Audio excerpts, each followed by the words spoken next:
Thank you, President Jinright, for the invite. That Honorable Mayor Reed, God bless you, your family, and all you do for this great city. To all you who serve the City Council, God bless you. Thank you for your love, your support for this city, where we live, where we raise our children, and where we work. Let us pray. Father, in the blessed name of our Lord Jesus the Christ, we come today thanking you for a new day, a Tuesday in the week of the National Day of Prayer, where many of us around this country are bowing unto you, thanking you for opportunities that you've given us, opportunities here in Montgomery that you've given us as we work together to build and to strengthen and to cause tomorrow to be better. We thank you for these leaders who have given themselves for this city and for this cause. We pray blessings over them. We pray that you undergird them with strength. We pray wisdom. We pray knowledge and understanding. We pray that we get the understanding of being different but coming together as a whole. We pray as we work together, we look at the menu of a cake and understanding that the raw egg is not tasteful in itself. We know that the buttermilk in itself is not appetizing. We understand that vinegar and baking soda will not do a trick for us. But Father, we know as we mix these things together, sometimes hard, sometimes wrestling, sometimes laboring to mix all these ingredients together, we know the end results. Our children are eating, our family are rejoicing, and even our community is inspired.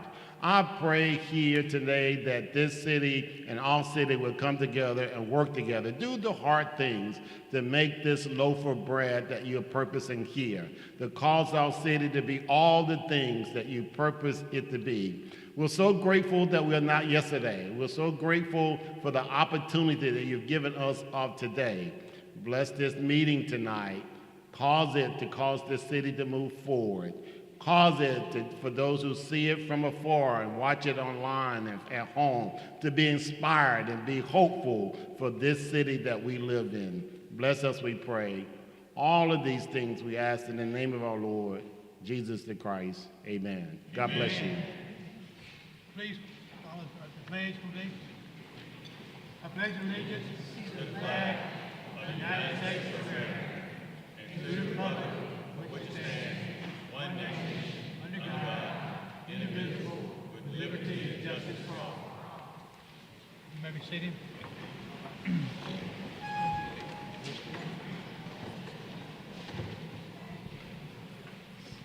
Council,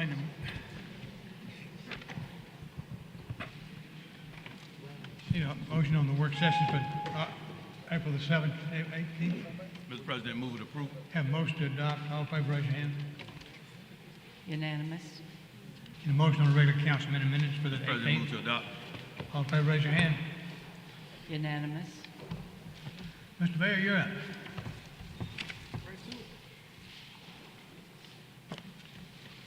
Good afternoon. Good afternoon.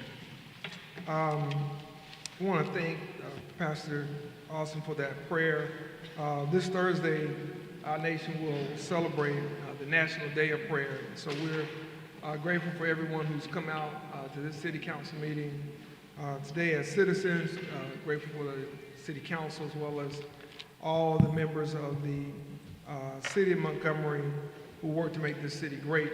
But we know that with all of those things, it takes prayer to cover all of us in good times and in bad.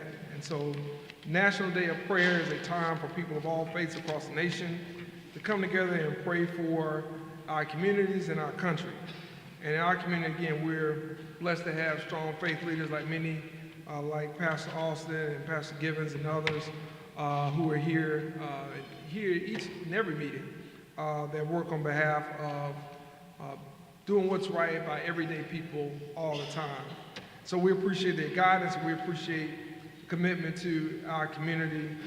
And so with that, we're also blessed to have amazing educators and teachers. National Teacher Appreciation Day is today, and I'd be remiss if I didn't acknowledge that, given that both my parents started out as teachers, and so many members of my family were and still are educators. And so we really appreciate all of them and the work that they do in our public schools, in our independent schools, and across the board at all levels of dealing with so many issues. And it takes a special person, I think, to be a teacher and to be an educator. Certainly don't do it for the pay. They certainly don't do it for the lifestyle. They do it because it's a passion and it's a purpose that they have for someone other than themselves, whether that be for young people or even those who are teaching and educating adults at all levels and at all skills. And so we're just grateful for our educators. We really appreciate them and just wanted to acknowledge them on National Teacher Appreciation Day. Now, we want to get to some of the good community news that we like to share. So often it doesn't always get reported, doesn't always get posted and shared, in particular about some of our young people. But we're honored to have the capital city's middle school champs and only undefeated squad, the Floyd Middle Magnet basketball team, here with us today. My Les, there we go, give them a round of applause.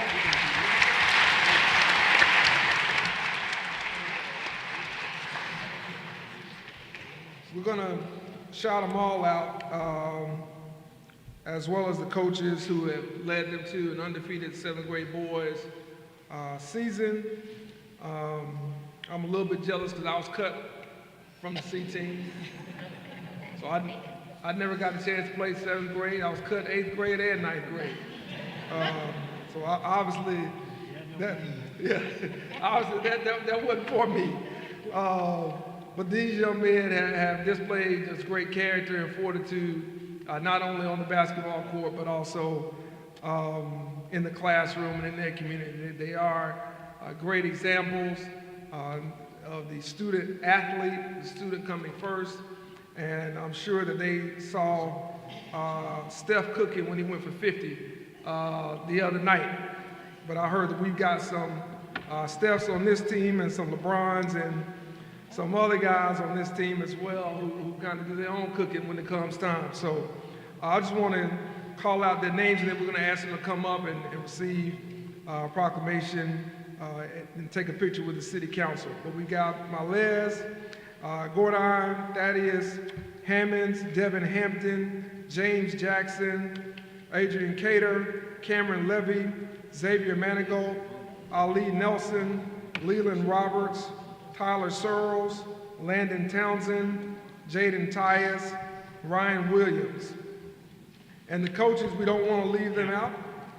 We want to start with the head coach, Brandis Bonnie, the manager, Chase Jenkins.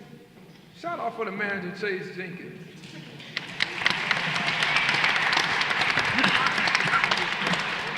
The assistant coach, Curtis Bradbury, assistant coach, Charles Townsend. And team mom, Shondia Searles. Again, these young men have shown their dedication on and off the court, and we're proud to celebrate their success tonight at the City Council. And we're grateful to have all in here. We're grateful for the adult presence, parents, teachers, mentors in their life as well. Congratulations again, and I'll come up and jump in the picture real quick. Thank y'all.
going to move right along so, Mr. President, you can get to the agenda. Just want to highlight Mayor's internship program as well. Applications are now being accepted for the 2023 Mayor's internship program, which provides meaningful and paid internship to college-age students. This program allows us to increase access to a world of careers in public service and beyond. It allows them to get a level of experience in accounts payable, parks and recreation, risk management, really all the city departments across the board. And it really gives them a first-hand understanding of what not only municipal government is like, but what it's like just to be in a professional atmosphere. And it's a 10-week paid internship program that begins June the 5th and ends August 18th, 2023. Successful candidates are required to commit to a minimum of 25 hours a week and can work up to 37.5 hours per week based on the needs of various departments, with salary starting at $11.02 an hour. The application period ends at midnight on May the 19th, 2023, and there's more information one can glean from our website at www.montgomeryal.gov. Now, we want to acknowledge the volunteers in police service.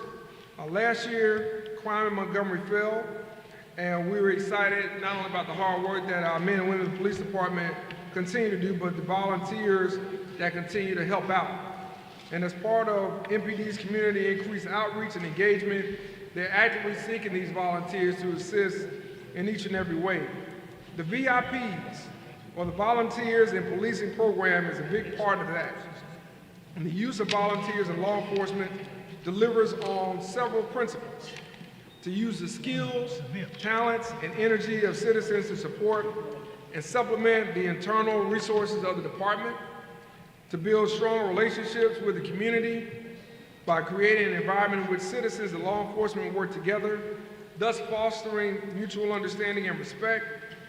Utilizing citizen volunteers in law enforcement is a tradition that precedes the existence of structured police forces.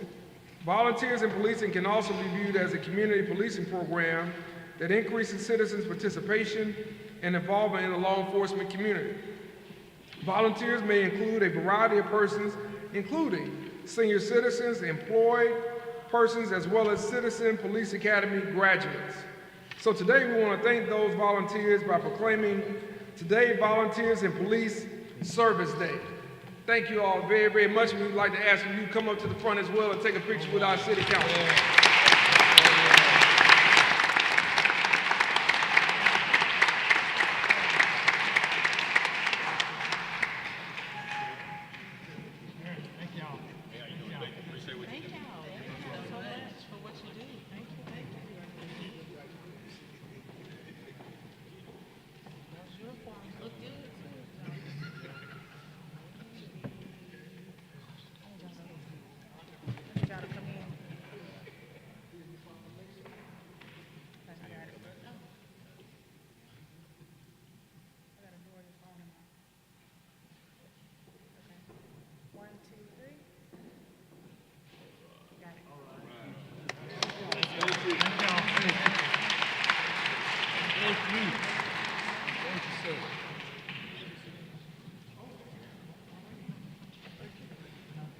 With that, we want to thank the 27 active members that we have, as well as the 284 years of service as well. We also have, it's National Small Business Week. We're recognizing our entrepreneurs and innovators throughout this week and plan to continue doing so throughout this year. Our entrepreneurial ecosystem continues to grow thanks to several partnerships and programs, including builders and backers. We're also proud of the work we've done with the procurement department to increase the number of small minority-owned businesses participating in the city contracting process by over 300%. That's something we're certainly excited about, and we want to continue to help grow this opportunity, but also grow small businesses throughout our city with our economic development department and through partnerships and working with other stakeholders here in our city. Now we'll get right to the finance update.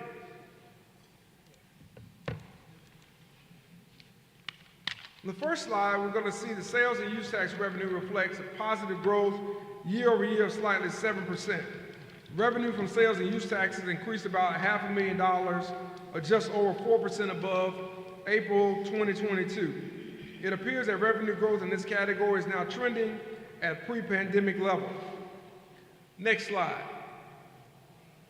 The lodging tax revenue continues to trend at double digits, which is great for our city. April's growth was nearly 17%, or $224,000 over April 2022 collections. This revenue year over year still has a positive growth rate of more than 20%. And this was after, again, conservative budgeting that was done. I think it shows, again, the strong trajectory that the city is on and the need for even more hotels and more things to do across our city for those that are coming in to visit for various reasons. Next slide. The gasoline tax. Gasoline tax revenue is no longer negative, but essentially is flat year over year. The gasoline tax revenue had a negative growth rate of nearly 9% last month. This is attributable in part to lower fuel taxes being reported by several big box taxpayers.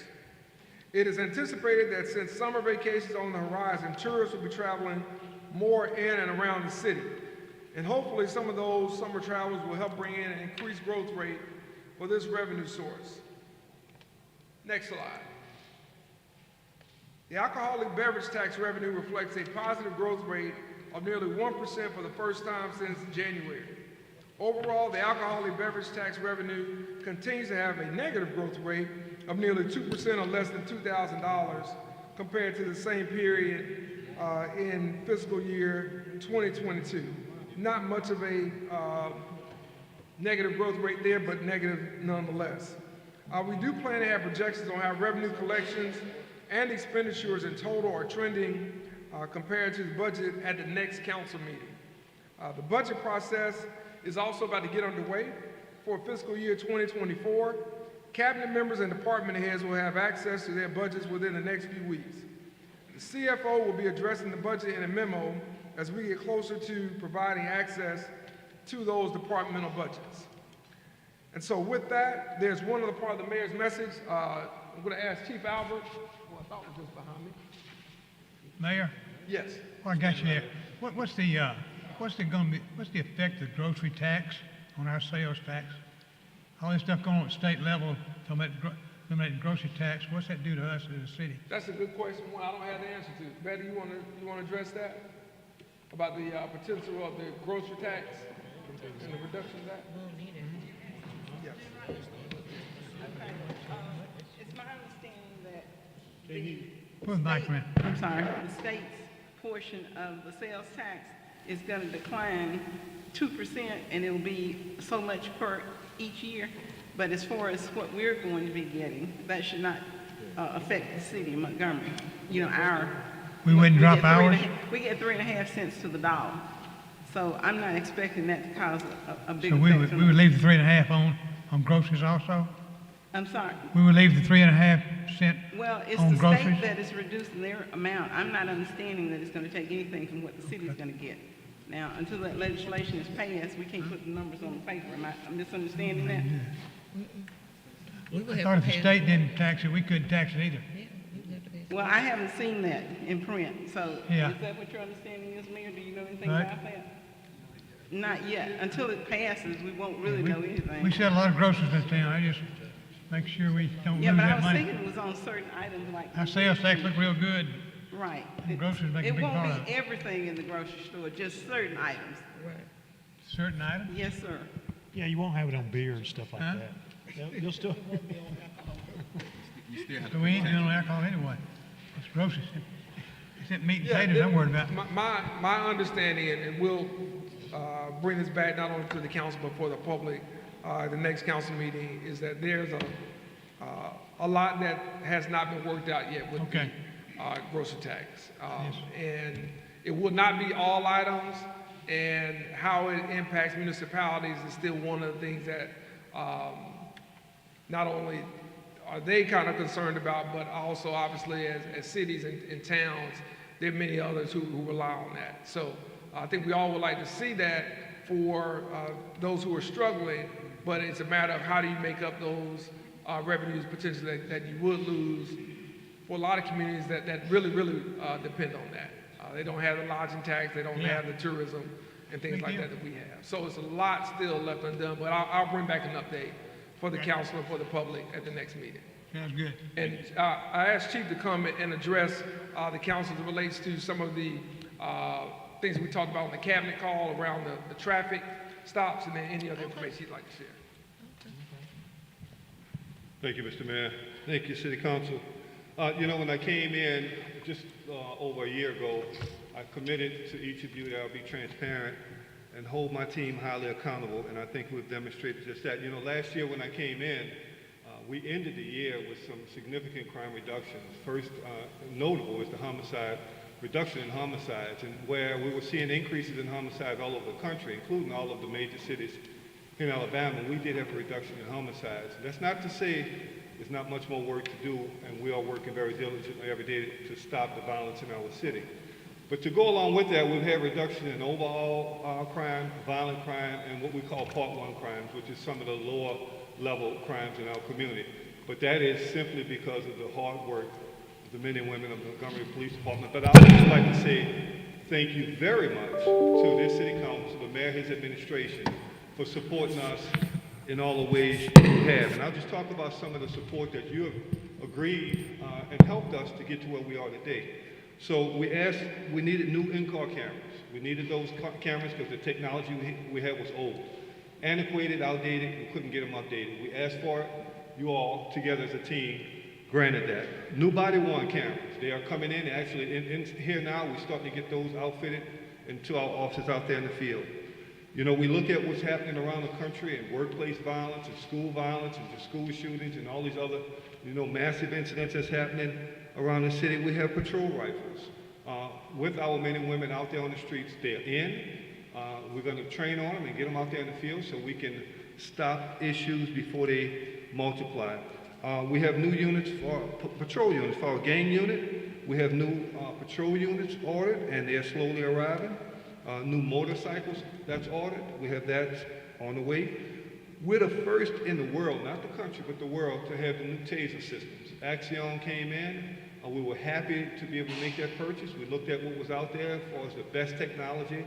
And of course, that lowers the city's liability in a lot of cases. Whenever we can use less lethal opposed to lethal force, that's the option that we choose to do. So we are first in the world to get the new Taser 10 systems.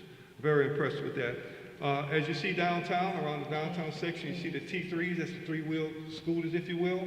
We have those down there on patrol. They're highly marked with blue lights on them, and they're patrolling our downtown area as well. We have new mountain bikes for areas like to patrol in the parks and the river district areas. And then we did some things with policy management and all. We made some major purchases on being able to manage our policies and our police policies so that we can make sure we're doing things in the right way.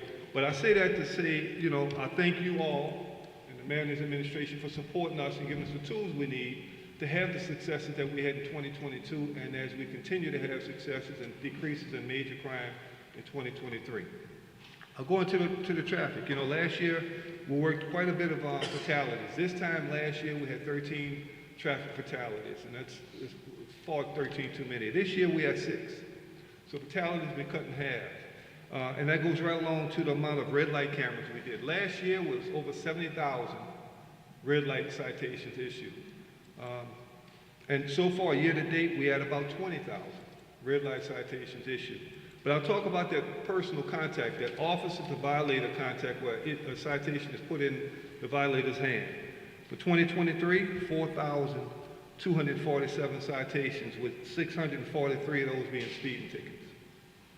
I say again, 643 being speeding. And when I look at the past years, we're right on track to be consistent with the past years. So the enforcement piece is there. We're always strategizing and moving our pieces around. We get the same emails you get about speeding in neighborhoods, and we address them as fast as we can, and we'll continue to do so. So make no mistake, we'll continue to be vigilant in addressing all the crimes. Last year when we attended, there was 28 park walking talks in the neighborhoods, meeting with neighbors, walking door to door, and 575 community meetings by those men and women sitting over there and myself, going out in the community, engaging, having those conversations, finding out what's important to them, and then addressing those concerns. So I can tell you this, we're committed to it. Day one, I swore to you that I would be transparent and accountable, and we've done just that. So this was just an opportunity to come here and give you some of the data and some of the speaking points that we talk about day in and day out. You know, I meet with my staff at least 3 times a week, sometimes even more, but we address the concerns. Thank you all for bringing them to my attention to allow us to address them, and we'll continue to make Montgomery safe. Any questions? Any questions? Thank you, Chief. That's some good information.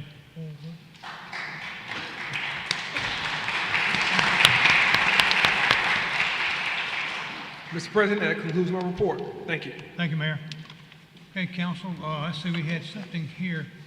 Oh, Deborah Chambers is here with the American Legion Auxiliary Unit. Yes, come forward, please.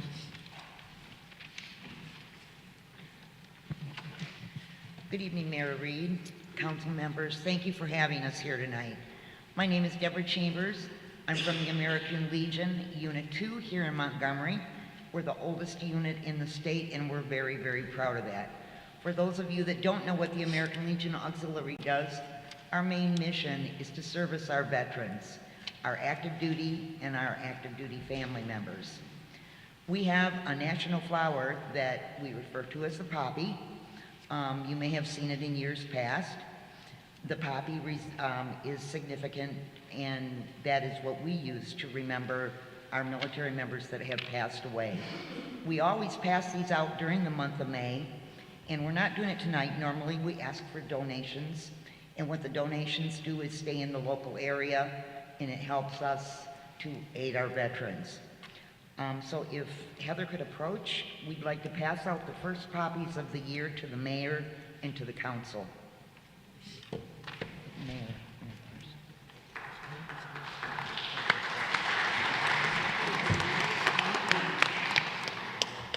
Thank you.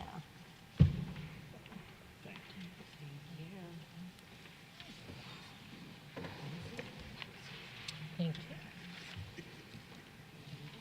you. Those poppies are made by our veterans in our veterans' homes. They are residents in the homes, and the auxiliary pays them a stipend for making those.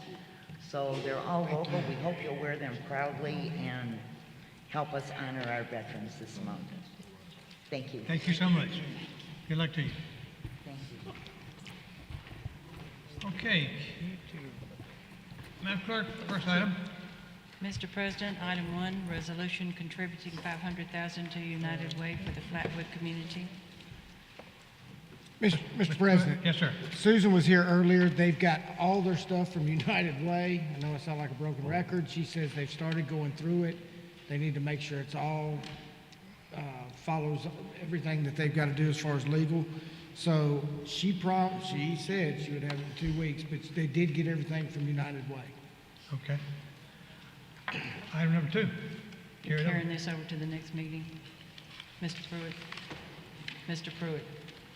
We're carrying this over to the next meeting. Yes, ma'am. Yes, ma'am. I'm sorry.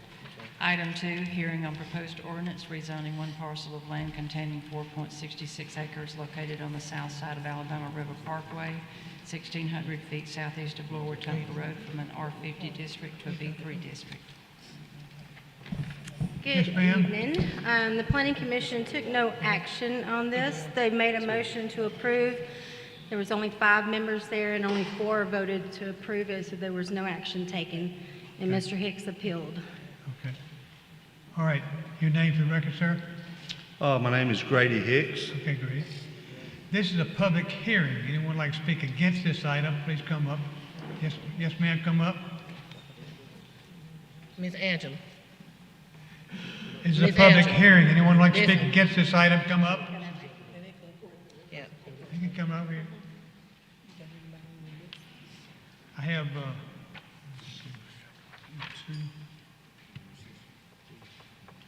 Ms. Howard, Markel Howard. That's all I've got. No one ready to say it. Your name, please, for the record. Good evening, my name is Greta Sales. Okay. And, Good evening, my name is Angela Barnes. okay. Thank you. Now, you're opposed to this item? Yes. Yes, sir, you here too? Your name for the record? Good evening, my name is Markel Howard. Okay, you signed up, that's good, okay. And you're opposed to this, bill, okay. And your reason, are you for or against this item? I don't want to talk about, I don't intend to talk about this item. I have another subject and matter that I want to discuss. We're not talking about anything but this right now, okay? And you signed up to talk about this item. So we'll have to hold it, that's what you signed up to do, okay? Ladies, you got, what do you want to talk? You're opposed to it or what? We're opposed to it. You're opposed, okay, very good. Anybody else? I tell you, public hearing's been held, for the council. Mr. President. Yes. Why are y'all opposed to it? What's your opposition? Yes, hi. We're opposed to this because the 955 Millard Fuller Drive, that's our entrance to our neighborhood. And Mr. Hicks has not been one to leave that open for us to travel through and back and forth through our own neighborhood. The property was sold and it was not supposed to be sold. Okay. And so we have been battling back and forth, trying to just get some understanding. We are opposed to the sale, period, but we want our entrance to our neighborhood. We should not be forced to go through North Pass, through gunfire and God knows whatever else goes on in North Pass. So it's at the road now? We are not North Pass, we are New Hope Village, and the entrance to our neighborhood starts at 955 Millard Fuller Drive. Okay, we understand what your situation is. Okay? And I remember you've been down here multiple times. Mr. Hicks, can I ask you a couple questions? Is it okay?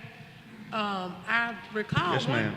I recall one time that you didn't have a problem with them coming through your gaining entry in and out from your property. And that there was one time you were here, you spoke about, we could pave a street through there. If you want, you would give us, some right of way or some public access that we could kind of make an entrance. Is that still a conversation to be had? Yes, ma'am. Well, what actually happened after that, I went over and blocked the entrance off, because when I bought the property, it's zoned residential, I need a commercial. It is not an entrance to the neighborhood. It's private property, the acreage. Now, they have been using it ever since that's been over there. Well, I come and blocked it off, and then within 2 or 3 weeks, several of these ladies agreed that if I would remove the barriers back and let them back use it, that we could get it zoned, what it was, back bid it as commercial. Well, I sold the property and I financed it to a gentleman, and he's been using it for what I want to use it for, park trucks and do mechanic work out of the building. He has just been doing mechanic work for himself, so he didn't require a license. But it has been open for the last 1.5 years, and I have not blocked it off, and they use it every day. Okay. And I don't have a problem with leaving it open. Well, let me ask this question. Do you have a problem with stating publicly tonight that you would give public access for the city, or so that we could use that, make that a street, not a dirt road, a physical street? No, I do not have a problem with that. That would be fine. That's not an issue. Okay. Is that sufficient, Ms. Ingram? Yes. Okay. Yes, ma'am. What's your question? Hi, this has been going on for a long time. I was one of the first residents to move into New Hope Village. It's been an issue with the property down there, and we were, according to the planning on that property, it was not to be sold for profit. That property was sold illegally, and we're having problems with it because we can't get anyone to represent us legally to settle this. And Mr. Hicks is aware of all of this. We met with him on one occasion, and that occasion and some of the stuff that he's saying is not true. We did not come into an agreement with it because we can't get anyone to come out and even just look at the property. Councilman Lyons, you're our city councilman in that district now, in that area. Could you please just set up an appointment? Well, I got a question. You got any kind of proof of a plat on your person? that Yes, shows we that had he a can't- plan. I passed that out when we first became aware of it, because the property was sold before any residents was aware of it. And when I got the information, all that stuff is stated in the plat on the property, and nothing has been done to it since then. So the property should not have been sold. In the second paragraph on that plating, it states the information about the property only being sold either for educational purpose or recreational. It's an eyesore what's going down there at that property. And we were told when they were building and developing out there that was our entrance and our exit. They had a sign up there, a wooden sign, saying it was the entrance to New Hope Village neighborhood. And it's dangerous. And we stressed that to you all about the danger of riding through another neighborhood where there's constant gun shooting and violence and stuff. And then we were trapped because of train access on there. And once we came and spoke to y'all, someone actually got shot trying to cross the track because the train was there. We need you all to help. I appreciate what the gentleman said in his prayer when he's talking about being everyday people. We are everyday people. You only see 2 of us out here. I'm surprised you were only going to see 1, because I had no idea Ms. Barnes was going to be here today. You know, there are 20 homes out there in that neighborhood. Well, you got an agreement, I believe. I just heard Mr. Hicks say you got an agreement to go across property. We didn't make no agreement with him. He just decided to do that. He's telling us right now that he'll make that agreement for you. Okay, we were told that the street could not be paved. The city came out there after we had first had the issue. They paved part of Millard Fuller, but all the way to the Parkway, it is not paved. So what we're saying tonight, Ms. Greta? And survey that land and that property and see, because we feel like our lives are being jeopardized and in danger because of the things that's going on out there. So, and Ms. there's Greta, nothing been put in writing. Ms. Greta, what's happening tonight, in order for us to vote, we stated that he will have to give us permission to make an easement so the city can pave that street for you all to have continued access. So it will no longer belong to him. He'd be giving over the permission. And so Ms. Tanya just approved it and said that that is okay the way he just gave it to us tonight. Okay, according to Habitat for Humanity, we supposed to have had the easement to that property already. It was just a matter of them paving the street out. Habitat was given grant monies to pave the street, but it never happened. I understand. We have Ms. a lot Greta. of issues that's going on, and from the start, and from him purchasing that property was the start of something that was very wrong. So for him to continue to do what he wants to do is wrong, and we need you all to understand that. Right, we understand, Ms. Greta, now that Habitat sold it, they no longer have the right-of-way or any authority to do anything, so that's why we need to hear it from him. Okay, buying a legal sale, though? It's a binding legal sale. We had all the documentation. Remember when I came on board, I had meetings with the board, and they showed all the paperwork. We were never shown any paperwork about any of that. We only received a letter that said, "Dear residents." Prior to that, we always received letters from Habitat for Humanity saying, "Dear homeowner." All of a sudden, we became residents and the property was already sold. So we were not able to make any decisions or have any discussions about it from the beginning. It was owned. So it was originally owned by Habitat for Humanity, and then they sold the property. Tanya. Right. Tanya. Right. Who developed this neighborhood? Habitat for Humanity. Habitat, the portion where they are was platted, recorded. That's how the streets and houses got there. The second portion where his property is that Habitat used to own, we have a plat in our office, but it was never finalized and it was never recorded, so it's not a legal street, but they've been using it. Yeah, because it has the asset attachment, and that's what it says on the plating. And so, Ms. Tanya, can you explain to them what's happening right now?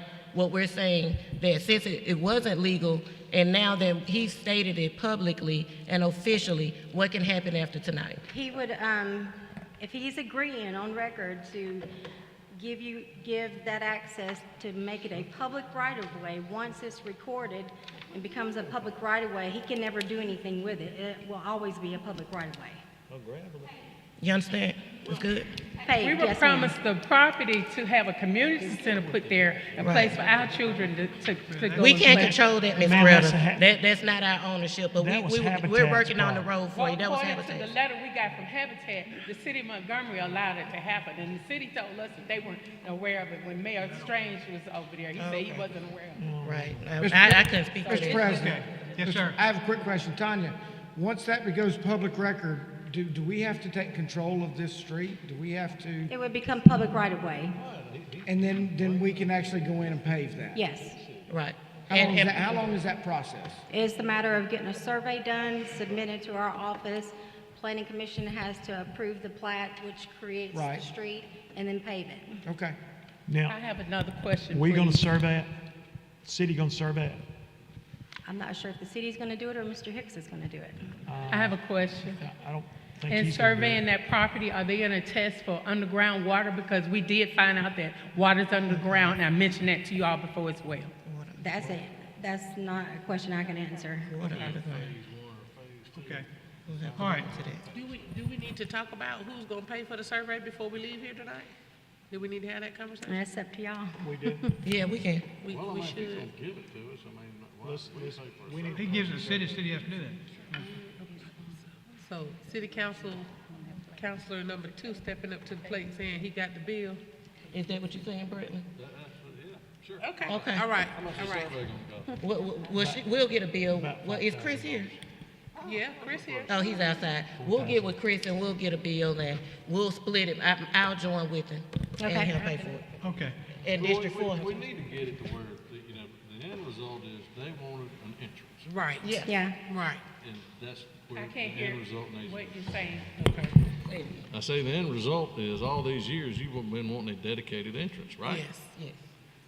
Yes? Yes, but Okay. also assuming that the property was ours so we could have a place. What It's not neighborhood anymore. wouldn't want a place for their kids to have for educational purposes, for recreation? That's that little area. It Oh, didn't mean like it was anything for anybody, but if you come out there and look at it now, you will see it's a complete eyesore. That's been going on for, Yes. how many years? That's a long time. That's a long Okay. time. Yeah. All right, we got, I think, public hearing's over. For the Can I, council. can We I, need a can I motion. say something also? One more thing, please? One more thing. Okay, so we're past the street issue, the eyesore issue. What is he going to do to keep from devaluing our property with all these junk trucks and crap that's parked down there? It's too much garbage down there. What are we zoning it for, Tanya, again? What He's zoning? wanted to rezone it to B3, And commercial. And that's the thing, we didn't want all that. B3 commercial? Yes, ma'am. That's what he's asking for. And so is that like a auto repair zoning? Auto repair. Is it, let me, Mr. Hicks, is there, I don't know, the property owner, the guy who's purchased the property from you, is he here tonight? He's not, but I'm actually in the process of getting it back from him. Okay, well, let me ask this question. Is there, can we, and I know we're kind of asking you for a lot right here, but you know the struggle of this community, and they've been, you know, here every time you show up, they show up. So they have been consistent about this. And when it comes to the entry of a community, there is a concern about what it looks like when you drive into your neighborhood. That is a big concern. Is there a way you can kind of maybe do you have some kind of privacy gate around the back and you can store the cars on the back part or nothing like that? I wish you would take a ride out there and look at it. I wish all of you all would ride out there and look at it. He gave me. I really Right now, it's dump trucks.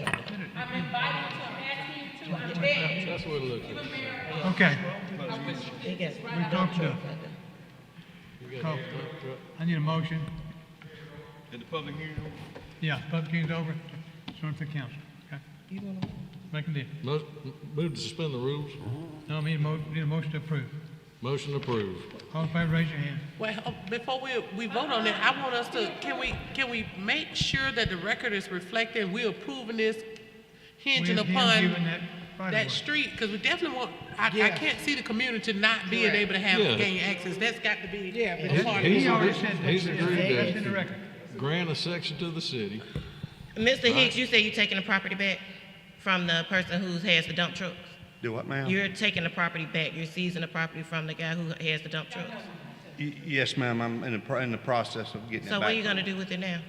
That's the same thing, it's what he was using it, just people work on the vehicles and stuff. That's what's beside it and what's across the street. Mm-hmm, I know. He's already got something. Already got something. Okay. All right, any more discussion? Let's move on. I got a motion on the floor, and it gives him the right of way to go across his property. What else y'all want? Well, he's gonna move on. He said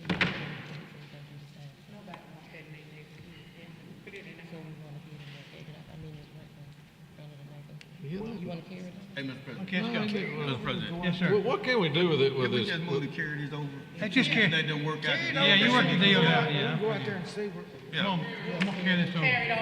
My Here's que- been ahead, make your deal, we'll vote on it. My okay? question is there, can you put this truck and dump truck in an area where it's No. not an eyesore to the entrance of the neighborhood? Behind a screen or what have you? Excuse me, I didn't. Mr. President. He talking Yes, to sir. I Mr. mean, it's Higgins. one truck Hey, and one dump. Mr. Calhoun. There's a concrete truck, a tractor trailer, and a trailer. I see 3 items there. Yeah, and ever since he was buying it, he's been buying it for about a year and a half from me, and ever since he's been buying it, he's had more than that parked there. And that's all I want to use it for is the same thing. I got several people that want to park some trucks and want to rent, work on the vehicles and stuff. Mr. President, I'd like to make a motion. Calhoun, Mr. President, I'd like to make a motion that we carry this item over for the council member, the owners and his property owners can get together to come up with a solution that we vote on this in 2 weeks, because we're gonna go back and forth. We can't make a decision tonight Yeah. because we don't know what we're voting on. So I would ask that we carry this item over for 2 weeks. Mr. all in favor, Lyons, raise your hand. Mr. Lyons, do you withdraw your motion? No, I mean, Well, you voted down? I actually think he's been, but for the 3 trucks, I think he's been quite fair. He owns the property. He's Well, giving okay, that's- property away to build a street. Call for the vote. So I'll approve it. I think he's gonna work with us. Call for your vote. No, the public hearing's over. Public hearing's over, okay? Sorry. So we talked enough. Do you want to carry your vote or not? I'm gonna approve it. All right, you got a motion on the floor to approve. All in favor, raise your hand. 5. All opposed, same sign. Okay. All Wait, right. keep your hands up. Motion Keep your carries. hands up. That's 3. Mrs. Graham, I need your vote. I'm just abstaining from that. Abstain. You're abstaining. Yeah. 5-3. The motion carries by Okay. 5, yes, sir. Motion carries. Next item. Thank you. Item 3, review of Sherwood you all very Apartments at 4921 Hatton Avenue. Representative of Sherwood Apartments here, please. Sherwood Apartments.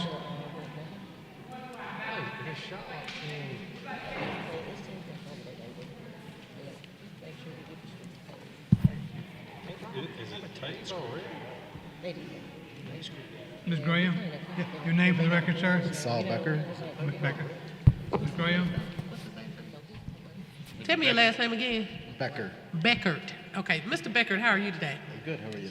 Good. Thank you for coming. I know you don't, live here, or you was not here in Montgomery the last time we had you down. Thank you so much for being here with us tonight.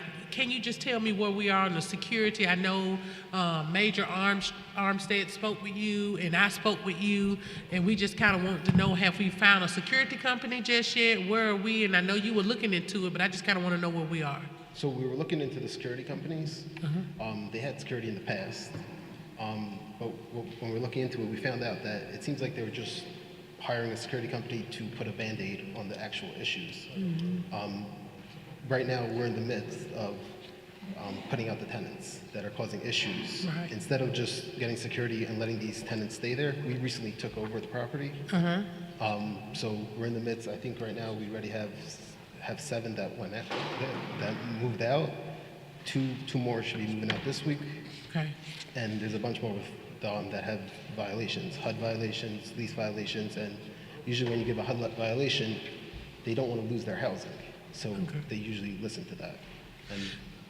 And that's good. I appreciate that's a great step, but you're still going to have some security to continue to maintain, because the only other way for you to really know what's going on once you get those tenants out, if you have any of the problems kick up, it'll be just from 911, from people calling the police and then us calling you back down before us. And so we don't want to do that, but if you had security on a property, they can continually give you an update of what areas may become pick up a little problem. Because sometimes when one person leaves, somebody else pick up, and it just kind of, it take you a minute sometime to weed it all out, is what I'm saying. Right, so they have the security, so we're trying to not do the security and show people that this is a place you want to live in and not a place that you're coming that there's security there.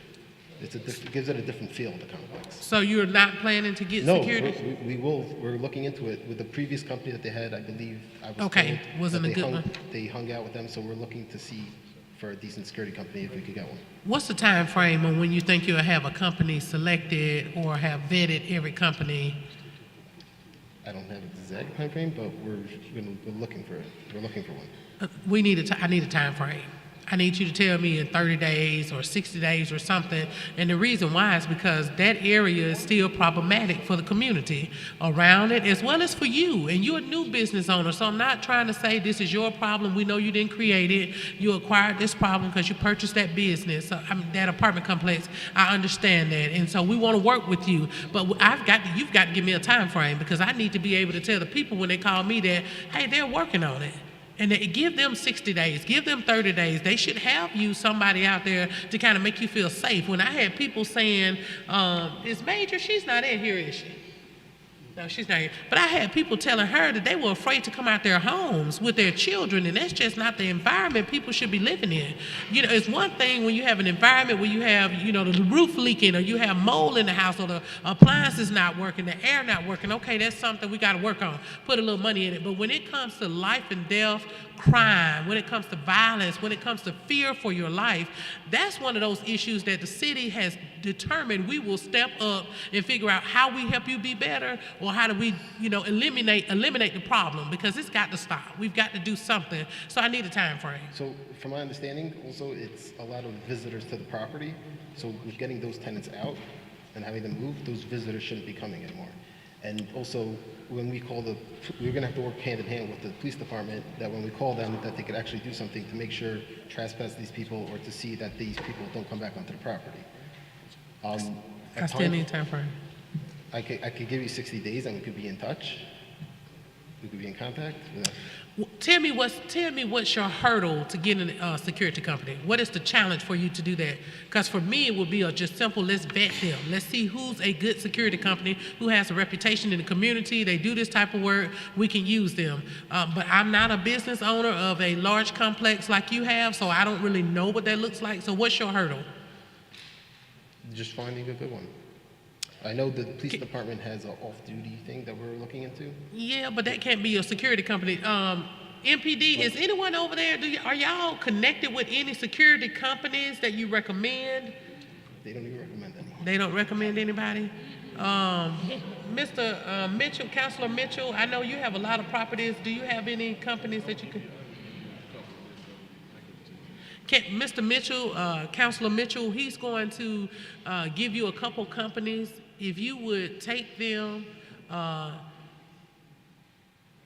30 days.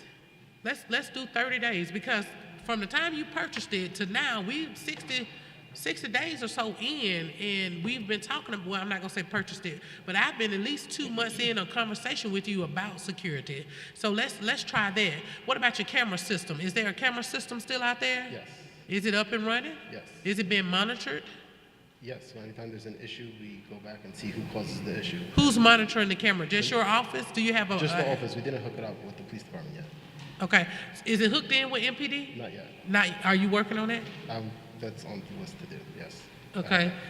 So in 30 days, we're going to say, we want to know what company. We want to know that you are hooked in with MPD, as far as Star Watch.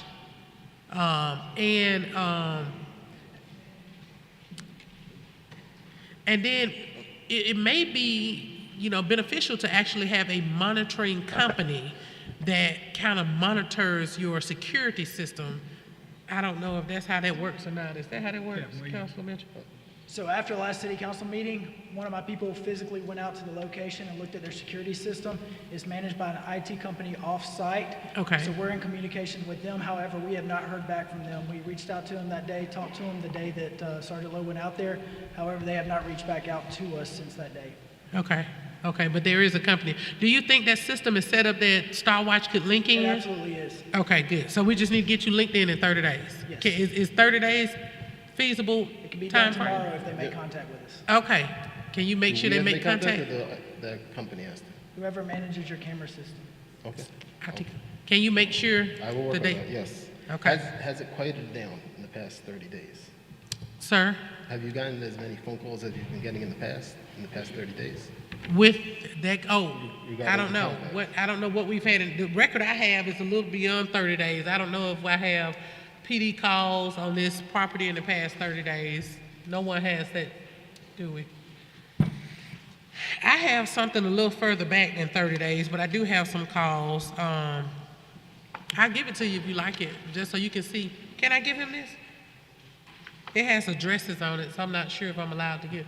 He said no. He didn't have names on it. Yeah, I own property. He owned the property. He needs to know. Yeah. He deserves it. It's his property. If y'all say I can get to him, I get to him. Stacy, can I give this to? She said she should go ahead now. Okay. Well, maybe I can just give you this top sheet that says how many murders, how many gunshot calls, how many loud music. I can just maybe give you this one to just show you the different calls. It does not have anyone's address, but there were a total of 83 in 4 months. So I give you this just to just show you kind of what type of calls we've been getting. And at the end of the day, you know, I want your business to prosper. I want you to do well. Those people who live out there, they need that dwelling place. If they didn't need to live there, they wouldn't stay there, right? So we want them to be able to have a safe environment to live in. And so we want that to happen, but we've got to put a few things in place. And I'm just asking for the bare minimum here. Have your security system linked in with MPD. Know who your IT people are who monitor it. So if you have some issues, you can call them up from wherever you are and say, hey, what's going on? I've been getting calls, that type of thing. Have your security company identified. Whether you're still working a contract out with them or not, that's fine in 30 days, but at least have identified what company you're considering hiring within 30 days. That's really what I'm asking to do, more so than say you got them hired and they're up and running, even though we need them in there. I think those things are the things that I think are most important, and if we can address those in the next 30 days, it would be very beneficial to the people who live out there as well as for the city and this council. Any other comments? No. Is that feasible? Is that good? Got it? Okay, thank you. Thank you. You're carrying it over for 60 days, you want them back? 30. 30 days. Yes, ma'am. Do you need this? Do you want this, to see this? All right, let's move on.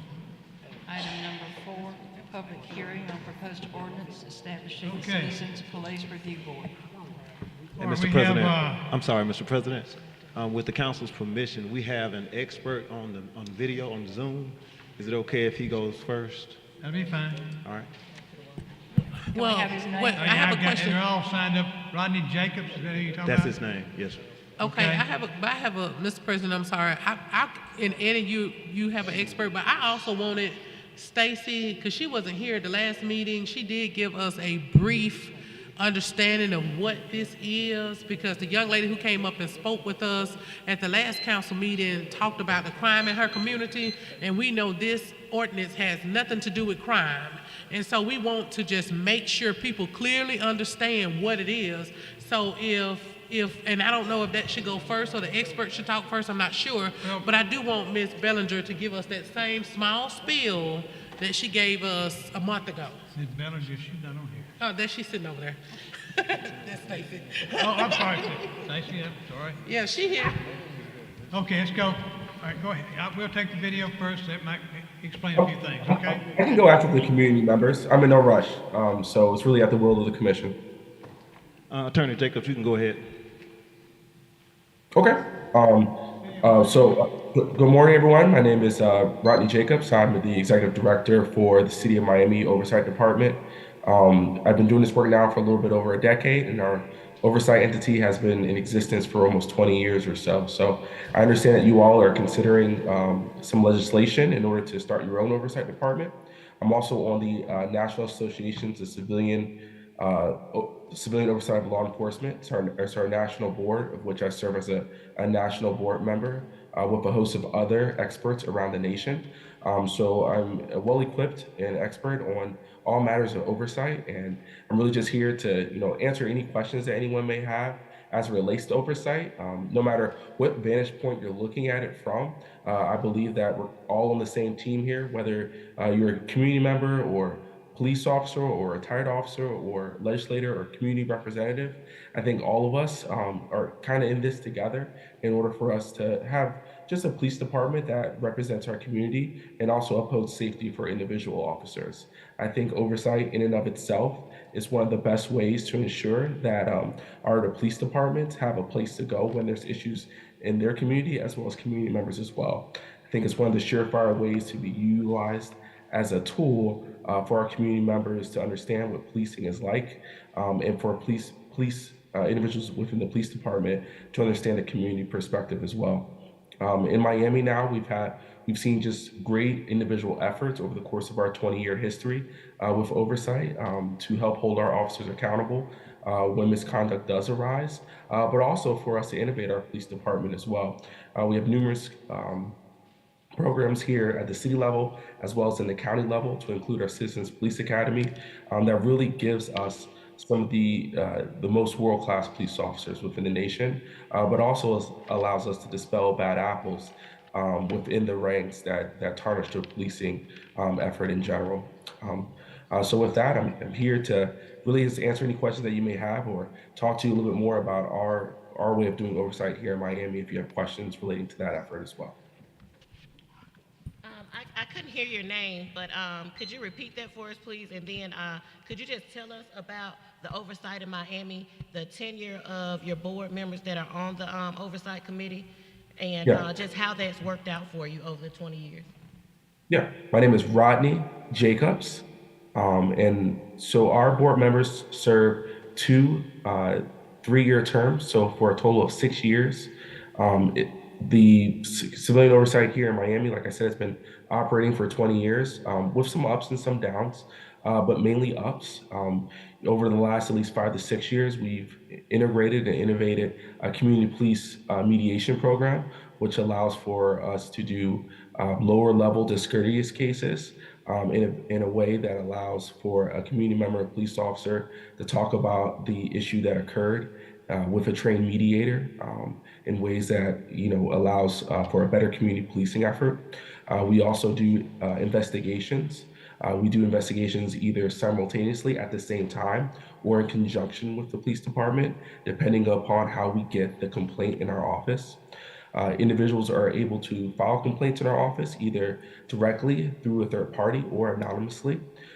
We also do audits in our office as well. So if we do receive a case and we don't want to do an investigation, we can just audit it and make sure that no stone was left unturned and that it was very thorough and accurate.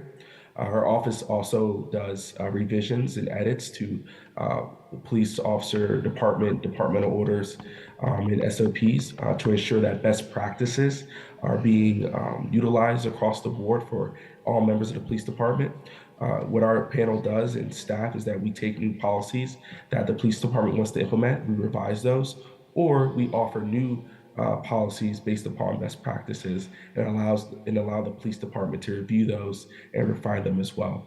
So we have a hybrid form of police oversight in Miami with subpoena power as well that allows us to essentially mediate, investigate, audit, and recommend policies.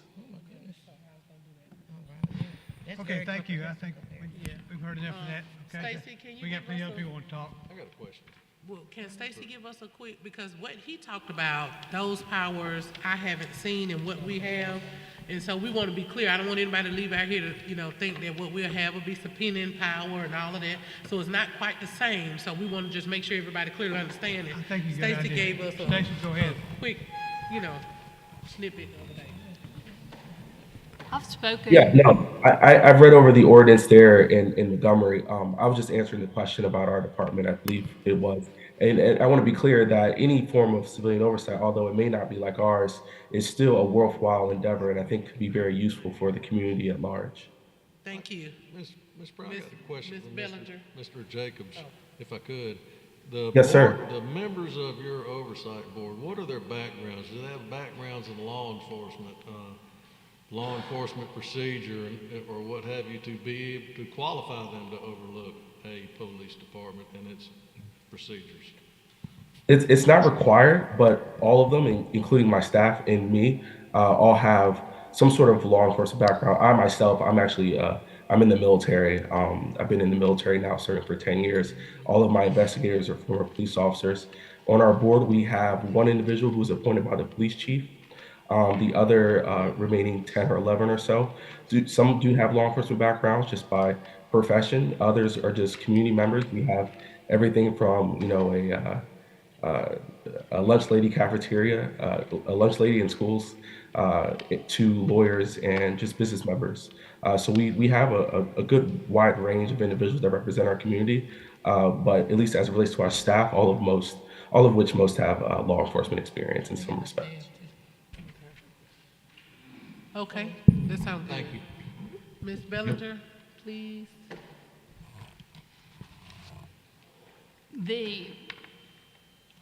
I'm looking at this at two different ways. I know Eddie and I have had several conversations about this, and I've heard his comments to the council. I know what he has expressed is that the intent is for the review board to review investigative reports that I believe are done by city investigations. My concern is, and what I've expressed to you, and I copied Eddie in an email, I've sent all of you an email, the ordinance doesn't necessarily express that. There are certain portions that do indicate it would review reports. There are other portions that reference them doing investigations or interviews. And I think initially the clarity I need to be able to give anybody any legal feedback is what the council's intention for the board is. Is it to be reviewing reports that from investigations conducted by city investigations, because our police department doesn't really do those investigations. I think if there are investigations against the police officers by citizens, they typically refer those to city investigations, and then city investigations conducts an independent investigation. So what I understand, and Eddie's here and can correct me if I'm wrong, but the purpose of this review board is to take those investigative reports or maybe get briefings from the director of city investigations and then review those reports and offer feedback on those reports. That's correct. Those reports are confidential, correct? In the email to you, I did express some concerns, and that would be something that would have to be addressed in the bylaws by the board. There is a reference in the ordinance that they would hold public meetings, and there are some federal laws. We have an Open Meetings Act that, based on my communications with the league, and I wanted to make sure my opinion was it would be an open meeting. The league's opinion is the same, because you and the mayor will be appointing these members. Even though it's an advisory board, it would be an open meeting. However, if you're discussing an employee's good name and character, as long as it's somebody who's not an appointed official, then that needs to be confidential. So that would be, and I don't know, I haven't researched that, but I would guess those would be executive sessions. So the fact that this references that it would be an open meeting is a concern, because even under federal guidelines, any potential disciplinary action should not be available to the public until the officer has an opportunity, due process basically, an opportunity for a name-clearing hearing is what the federal courts have referred to it as.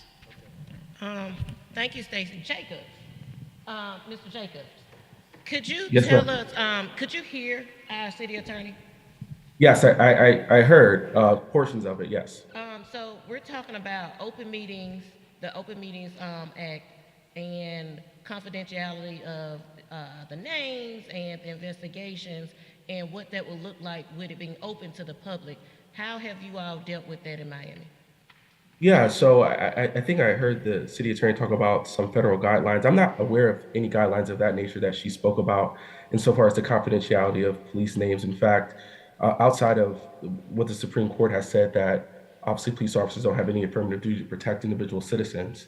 If an employee of a city or a state are operating in their official capacity, they're considered public servants, as all commissioners are as well. So there are components of a police officer's identity that are restricted from the peer review of a public records request, such as addresses or personal information. And obviously, that is to protect them and their families. And that's similar to what we have here in Florida. But as it relates to complaints, unless there's some sort of state law in Alabama that it exempts or allows it to be confidential until a certain period or threshold comes into about, it would be public. And the logic there is that by shining a light or allowing things to be transparent, we are able to find misconduct and ensuring that policing powers or public safety isn't being abused. So here in Miami, we have open meetings. We essentially have a 100-page agenda. We go over every single case and every single name, and members from the public can come and show up and talk about things. There are certain matters that are redacted to include different images within body-worn camera footage to ensure that we're not violating Fourth Amendment, things of that nature.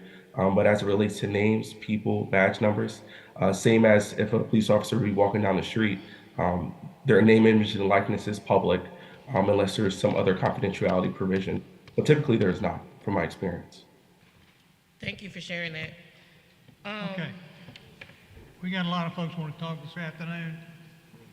I can't, I've got Zach Buckner's the first one. I'll give you 3 minutes each to talk.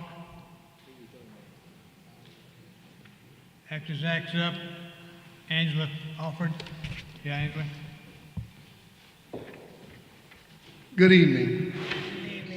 I'm here in support of the Civilian Police Review Board. I think it's positive. It could be add credibility to what the police say or credibility to the police investigation, so that citizens would believe that. And also it would add legitimacy to anything that they investigate and tell the public. They also could squash rumors, things about what people say the police are doing. They could step in and say, no, they're not.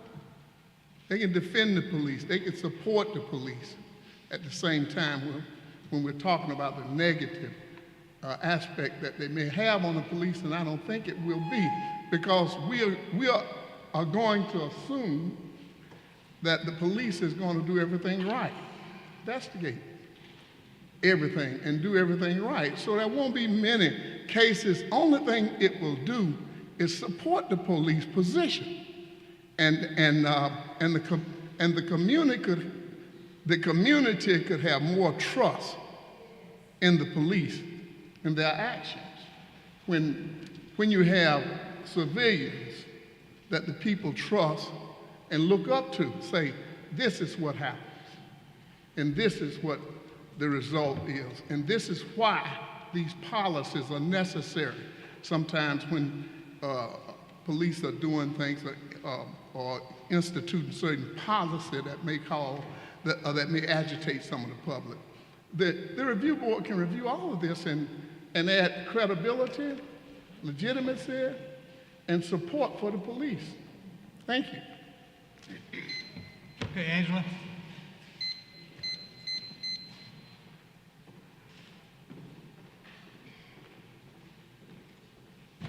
Good evening. My name is Angela Exford. I'm Seth Johnson Neighborhood Association President and now the newly elected Montgomery South Alliance President. I'm over the South Side, so we got a lot of things that we're working on. But I wanted to first of all say to the men and women in blue, I appreciate every day that you put that uniform on to protect and serve the citizens of Montgomery. I am in support of the Citizen Review Board. Let me give you just a little background about myself. I'm a loss control specialist. I look at health care to prevent risk in health care. I'm also certified in QA. This is a process to QA and build relationships with MPD and the citizens of Montgomery. It is not a review board to say MPD has always done something not correct, but look at systems of what we have in place and how we can build on those systems to have better quality. The citizens need to understand that this particular review board will take in consideration all of the information that's coming to them, review it, and also in the ordinance, it does have a entry about confidentiality, and I agree with the fact of not releasing that information unless it is the council or the mayor or the city attorney agrees to that. But this review board will be a positive for Montgomery. We will be able to see more.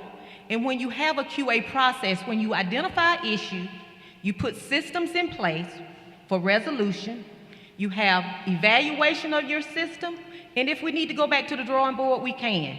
But it is up to all 9 of the district council representatives and the mayor to do your due diligence to pick the correct person for those positions. Thank you. Tabitha Eisner.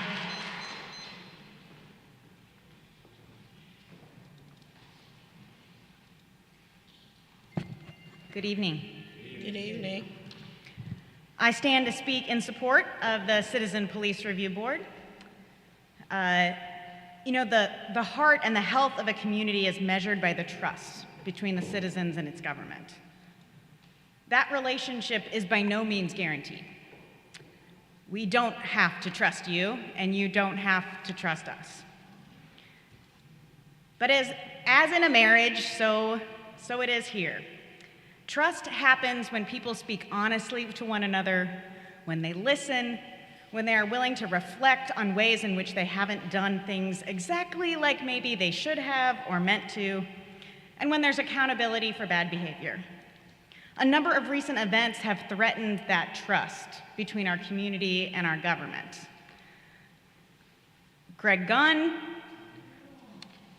the moving of Officer Smith's trial to Ozark, and going all the way back to Bernard Whitehurst, there are things that have happened and across the country that make people not sure who to trust. It takes a lot to rebuild trust.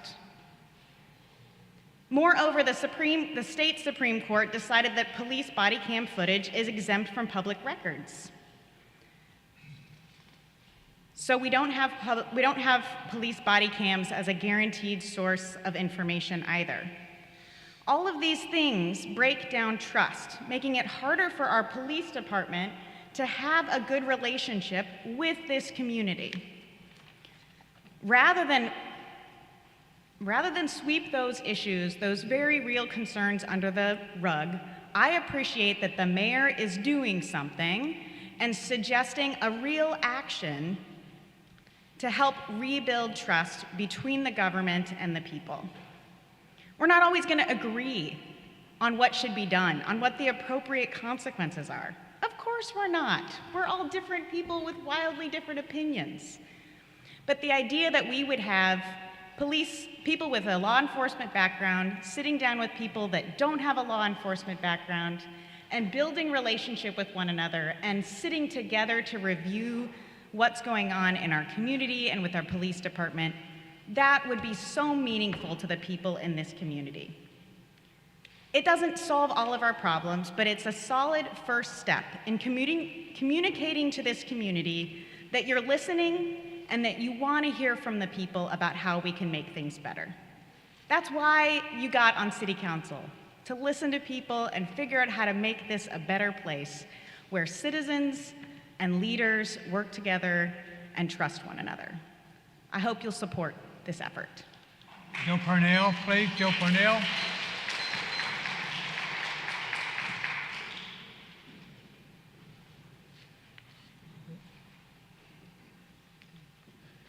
Good afternoon. My name is Joe Purnell. I've come in support of the Citizen Review Board.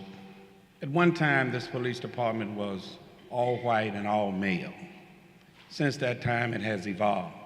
Presently, both genders are being represented. But the history of this department is not one that we all relish. For generations has been said that this police department only served one part of the community. Even with the change in mayors, the change in leadership, even with the change in gender or the people wearing the uniform. Superficial change is good, but core change is even better.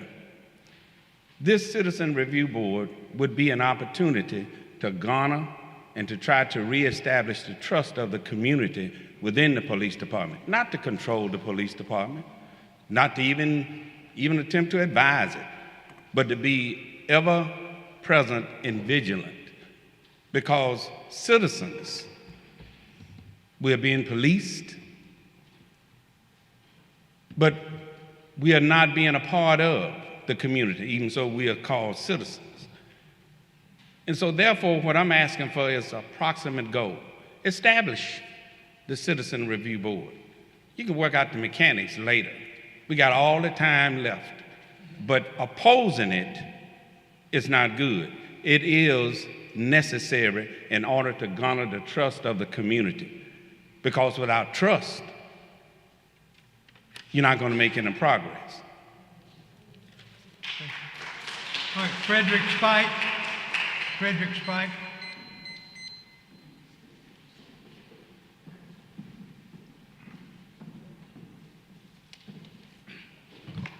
Good evening. I appreciate y'all taking time to allow us to speak on this. I'm speaking in support of the Citizen Review Board. I think this is a good ordinance for a couple of reasons. First, it allows the participation of the public in a process that many feel excluded from. So many folks talk about, a thin blue line, right? But many people in the public feel like it's a brick wall, right? And they don't know what's on the other side. But I think this process will allow citizens of this city to come to the same table someone else mentioned with the police department and the mayor's office, really similar to how this is right now, except on an obviously scaled down version. It would also create transparency. So also, I think an unintended, maybe intended consequence would be to lower complaints in the sense that, you have representatives from each of your districts, including a young person at the mayor's choice who would be at the table, right? And so to see what's going on and saying, hey, if you do this or you do that, police are allowed to do this, right? And so just to have that knowledge going through the community. Because right now, let's be honest, most people rely on Facebook posts or hearsay into what they can or can't do, right? And obviously that leads into unfortunate interactions with the police departments. Also, and in that similar vein, it keeps the youth involved. I think even though it's one person, but the idea of having that symbol of an individual who is young, who represents the views of younger people, to say that they're at the table when these decisions are being made, I think is a good thing. I failed to mention, I'm the policy director at Alabama Appleseed as well as an attorney here. And so part of our work is we deal with the intersection of criminal justice and poverty. And one of the things that we've been dealing with and seeing right now is we call it the criminality curve. And so this is the idea that criminality tends to drop off significantly as people age, and the inverse is that criminality is a lot higher as people are young. And so when you think about the group of individuals within this city who are most likely to have those negative interactions and therefore make those police complaints are going to be skewed young. So to have someone, a younger person at the table, I think is a great thing.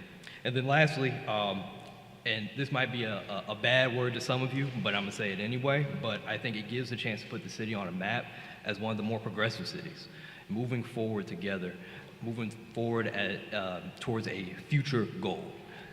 Thank you. Very good. Okay, that concludes we'll have another session on the 16th. Oh, Mr. Boyd, you're coming at number 5. I got you down. I got you written down for 5, but come on, you want to talk? Come on, I'm not going to stay in. You can't talk. LSOB 5 too. Take care of that.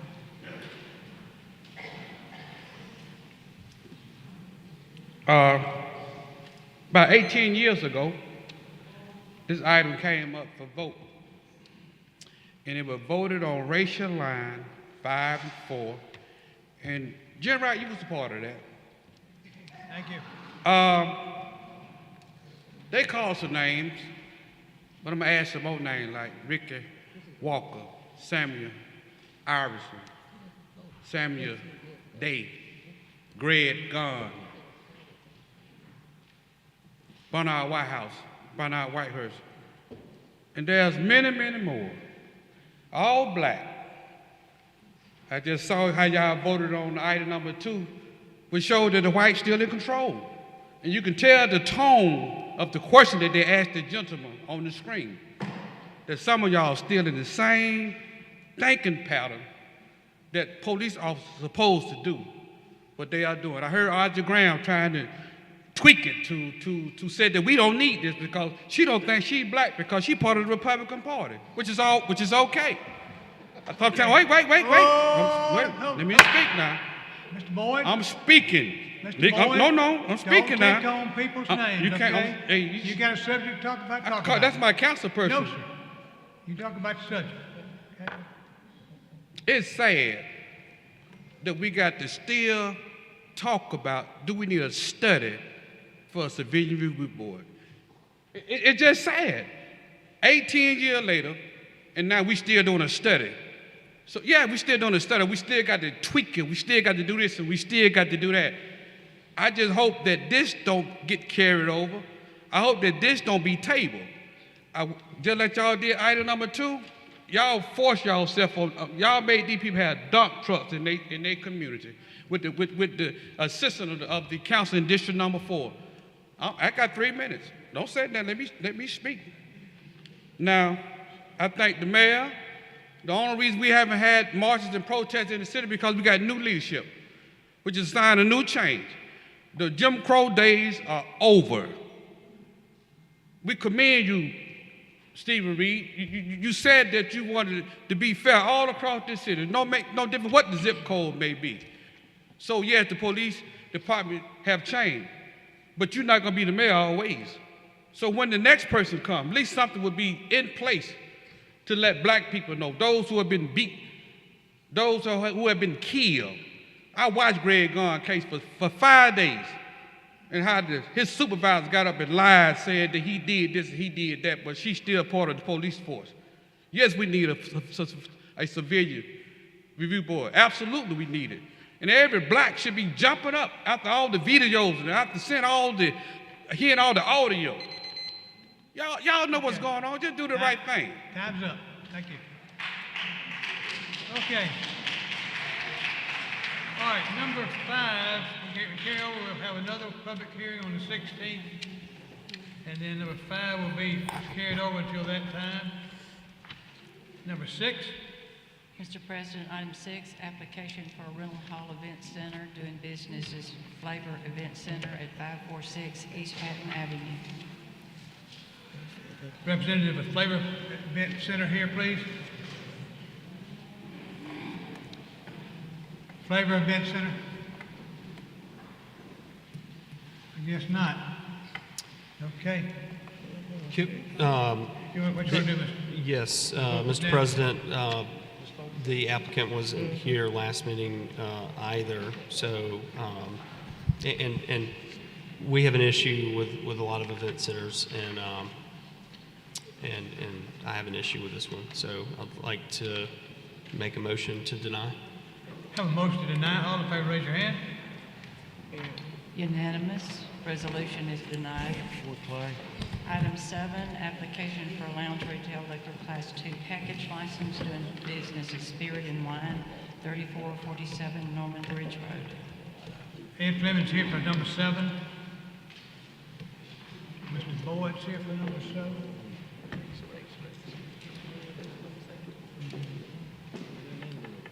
Thank you, Council. I'm That's Ed it. Fleming Yes, with sir, Hodges. Ed Fleming with Hodges Commercial Real Estate. Okay. And this is the owner of 3447 Norman Bridge Road. She's new. This will be her first business. Tell me your name. And this was a public hearing last meeting. Your name, please? Anisha Islam. Okay. We had the public hearing, but Mr. Boyd signed up this afternoon to speak also. So, Mr. Boyd, you got something to comment? one person signed up to speak. I don't have anybody else signed up except Mr. Boyd. I don't have a, it's not a public hearing, we've already had the public hearing. Mr. Boyd, you want to speak? No, it was carried over to me. I was the one that had to make the decision on it. Well, I don't have your name, sir. Your name, sir. Come forward, please. Marcus McQueen. Okay, Mr. McQueen. I came in a little late. It was already up there to y'all.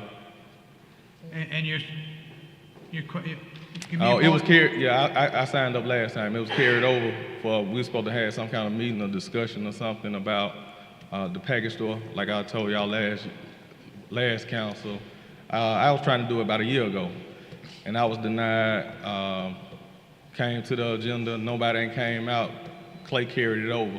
When they carried it over, I think it was like 2 guys from the Outer Wild Association. They came out and protested against it.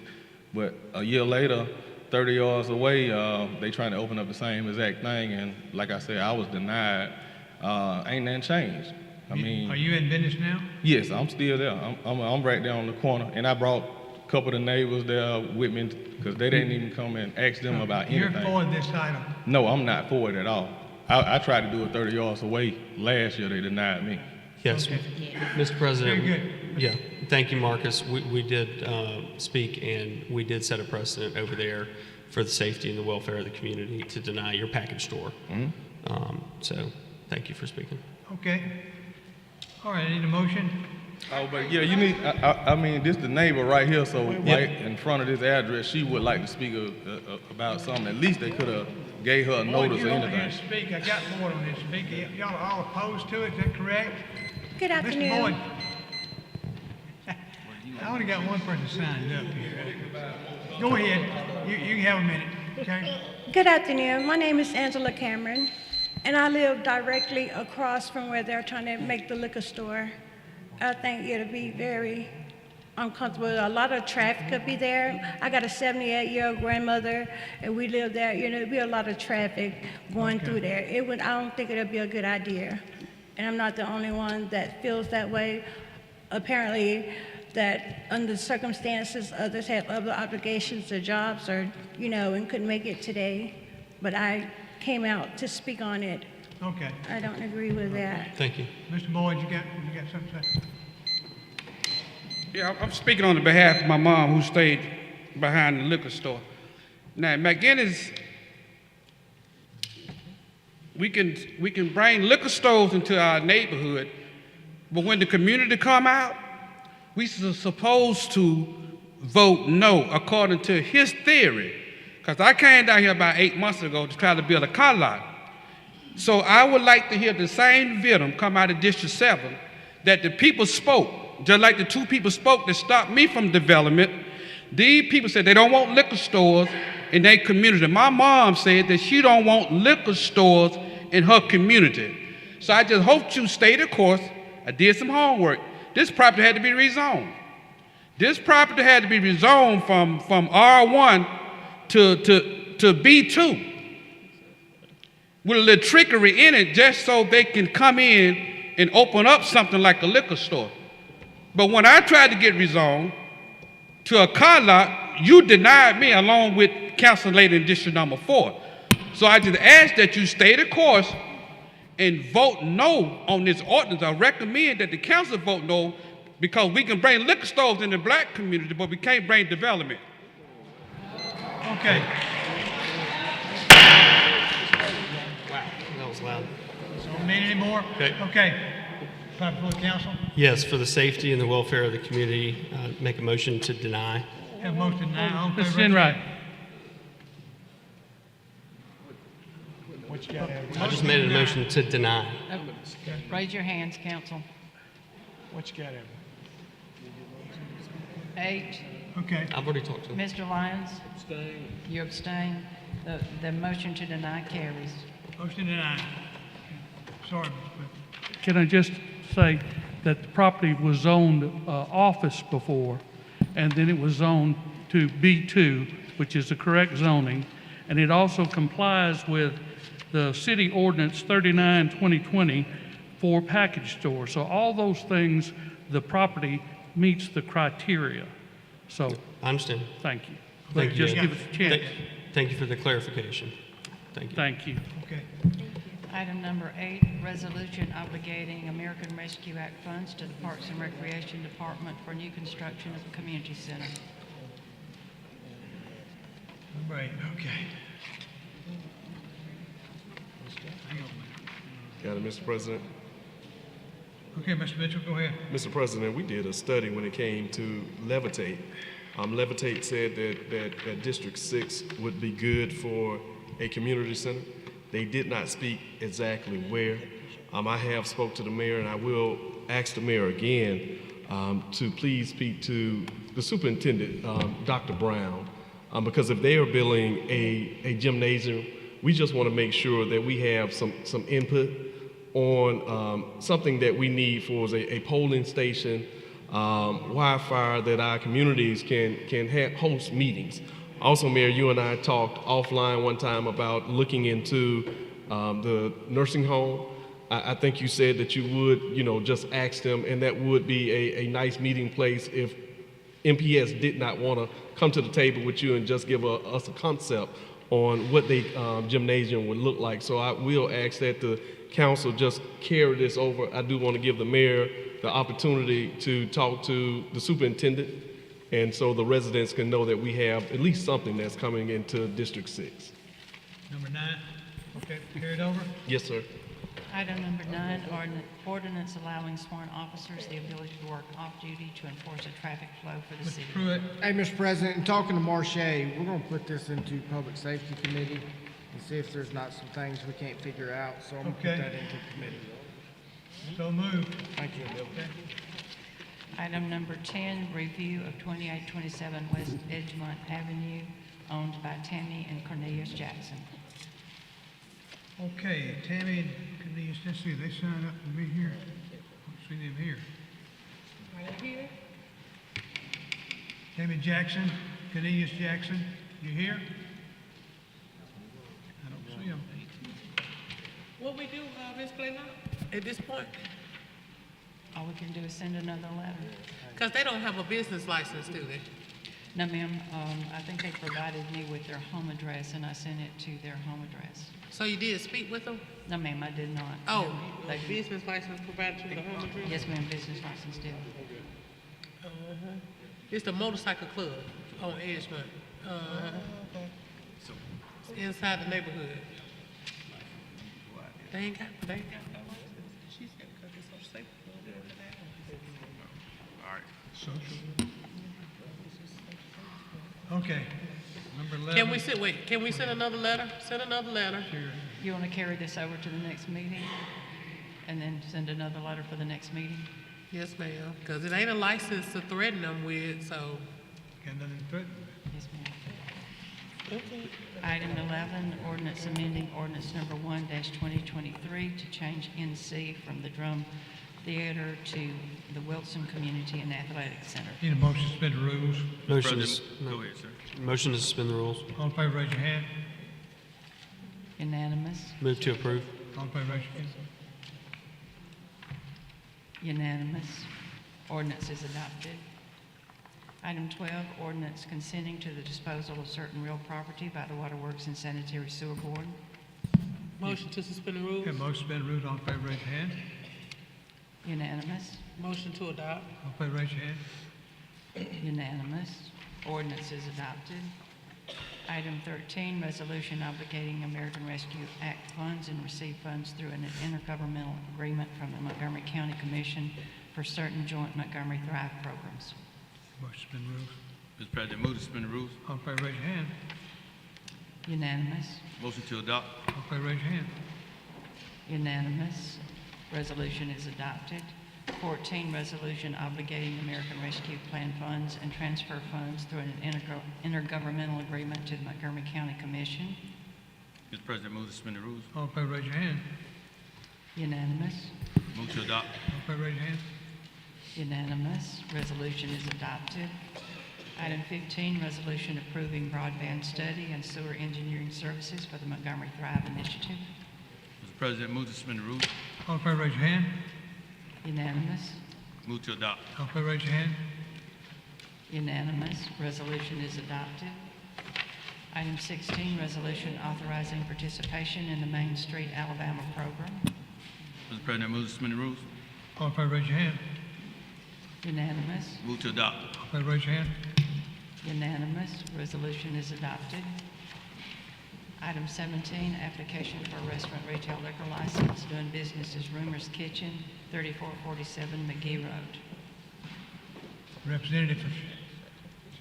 Good evening, everyone. Yes, sir. Good evening, Montgomery. My name is Lambert Smothers. If I may like to give you all some of our menus. Is that fine? That's a restaurant. It's a restaurant. Restaurant retail, okay, restaurant, okay. We need a public hearing. Yes, sir.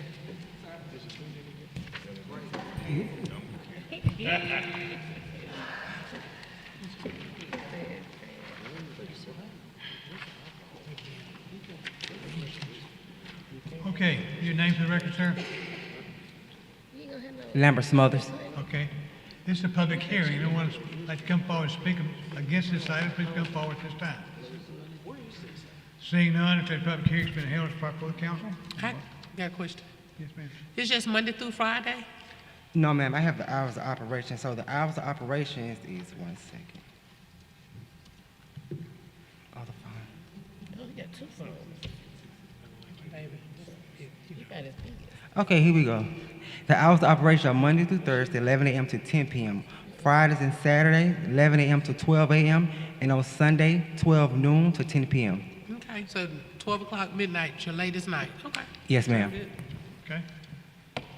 Need a motion? Mr. President. Yes, sir. I'm gonna make a motion to suspend the rules, but I'm gonna move to carry this item over. I need to speak more with the community to find out a little bit more about this. Okay. All right. Have a motion to suspend the rules. All in favor, raise your hand. If he's going to carry it over, Don't matter. Don't matter, just carry it on. Okay, this item will be voted on the next meeting, okay? Yes, sir. Thank you. 16. Let's get together. I need to talk to you about this. Sir? Let's get together. Right after this, I need to talk to you about Yes, sir. All right, number 18. Application for a lounge retail liquor class 1 license, doing business as Ace of Spade, 4023 Troy Highway. Ace of Spades, representative?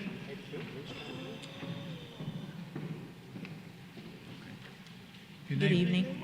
Your name for the record, please? Camellia Jackson. All right, Ms. Jackson. Okay. Hey, Ms. Jackson, how you doing? I'm doing fine. Yourself? This is a public hearing. Anyone would like to speak against this item, please come forward at this time. Excuse me. Seeing none, declare the public hearing's been held. It's proper for the council. Need a motion? Motion to suspend the rules. Have a motion to suspend rules. All in favor, raise your hand. Unanimous. Motion to approve. All in favor, raise your hand. Unanimous. Resolution Good luck is with your adopted. business, ma'am. Thank you. Item 19, application for retail beer and retail table wine off premises, doing business as Quick Serve at 3201 Eastern Boulevard. Representative Quick Serve 2. Your name for the record, sir? My name is Maulik Tanti. Okay, Ms. Dundee. This is a public hearing. Anyone would like to speak against this item, please come forward. Seeing none, declare the public hearing's been held. It's proper for the council. Need a motion? Who's this? Who's this? 8. It's yours. Not mine. 8. Lynn. Pruitt? Yeah, move to suspend the rules. Yes, motion to suspend the rules. All in favor, raise your hand. Unanimous. Move to adopt. All in favor, raise your hand. Unanimous. Resolution is adopted. Good luck with your business, sir. You got the next one, too? Thank you. Thank you. Item 20, application for retail beer and retail table wine off premises only, doing business as Quick Shop at 4020 Troy Highway. Yes, ma'am. Come forward.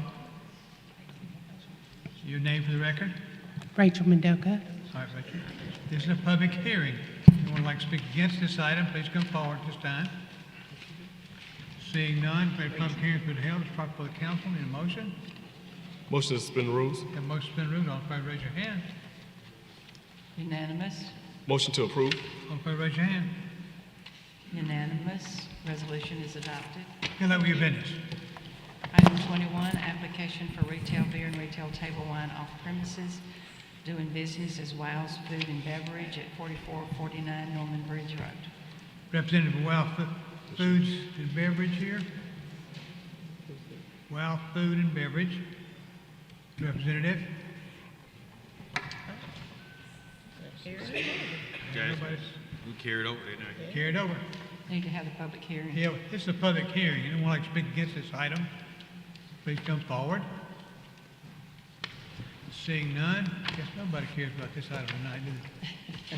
Nobody but We're me. carried over. All right. Yes, sir. Next item. Item 22, resolution reappointing Paul Hankins to the Housing Authority. Mr. President, I'd like to suspend the rules for the remainder of the agenda, please. All in favor, raise your hand. Unanimous. Move to adopt. Got a motion to adopt. All in favor, raise your hand. Unanimous. Resolution is adopted. 23, resolution reappointing Willie Durham to the Housing Authority. Move to adopt. All in favor, raise your hand. Unanimous. Mr. Brown, yes, unanimous. Item 24, pursuant to Section 1153B1 Code of Alabama, authorization of demolition of unsafe structures at the listed locations. Need a motion to uphold? Move to uphold. All in favor, raise your hand. Unanimous. Item 25, resolution declaring, authorizing, and assessing cost of abatement of public nuisances on various lots. Move. No, I don't have anybody signed up. Move to adopt. The motion to adopt. All in favor, raise your hand. Unanimous. Resolution is adopted. Council, I have put before you contingency funds. Mr. Mayor, these need your approval. District 1, $500 to the Reverend Dr. A.W. Watkins Scholarship Foundation. For District 2, $2,500 to Winbrook Dexter Ridge Neighborhood Association, $2,500 to Deerfield Neighborhood Association, and $2,500 to Dalrata Neighborhood Association.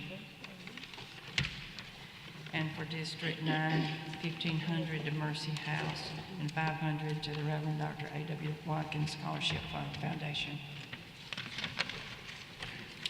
Anybody else? Mr. President, Yes, sir. I'd like to give $500 to Pilgrim Rest for the senior That's right, Glenn. prom. You better, Glenn. Mr. And President. They are a 501c3. Okay. I looked it up. Miss, You did? Yes, sir. yeah, go Yes, ahead. Ms. Johnson.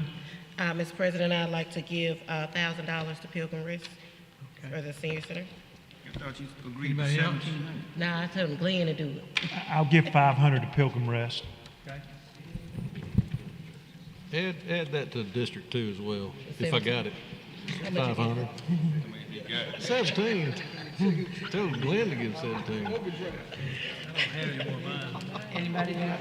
Then I go Anybody 5, else? 10, 15. Okay, anybody else? Need a motion to adopt this. Motion to adopt. All in favor, raise your hand. Unanimous. Mr. Mayor, I know you're okay with these. Huh? We got 4. Okay. Speaker, that's all. Anything else? That's all, Madam Clerk. Okay, gotcha. All right. Public communication roster non-agenda items.